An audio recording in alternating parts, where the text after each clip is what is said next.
Siren Jayam Ravi hero வந்து ஒரு கைதி பரோலில் கொஞ்ச நாள் வெளியே வந்து தன்னுடைய பகையை தீர்த்துக்கிறாரு.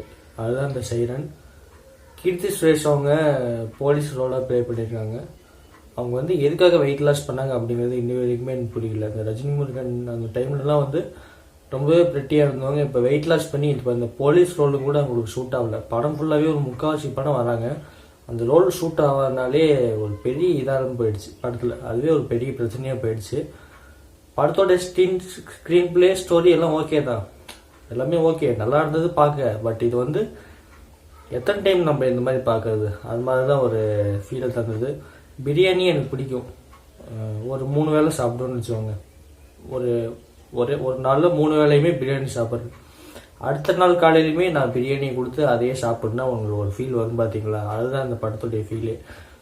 மொதல் 1 மணி நேரம் கூட ஓகேங்க, இந்த இன்ட்ரோல் முன்னாடி வரைக்குமே கூட படம் வந்து நல்லா தான் இருந்தது. செகண்ட் ஹாஃப்லலாம் என்னப்பா அது அப்படிங்கிற மாதிரி. இந்த படத்துடைய டேரக்டர் வந்து இது ஃபர்ஸ்ட் படம். இந்த ஃபர்ஸ்ட் படத்துக்காக வாய்ப்பு தேடி எவ்வளோ பேர் அலைஞ்சிட்டு இருக்காங்கப்பா. பட் ஃபர்ஸ்ட் படம் நல்ல ஸ்கிரிப்டாக தந்து நல்ல ஒரு இது கொடுக்க வேணாமா? நம்ம லோகேஷ் பார்த்திங்கன்னா மாநகரம் தனியாக, நம்ம பிரதீப் கோமாளியில் ஃபர்ஸ்ட் படம் ஜெயம் ரவி வச்சு என்ன மாதிரி பண்ணார், என்னப்பா நீங்கள். சரி ஓகே, நெக்ஸ்ட் மூவி சான்ஸ் கிடச்சா நல்லா பண்ணுங்க. ஜெயம் ரவி அவர்கள் படம்னாலே ஒரு ஹைப் இருக்கும்.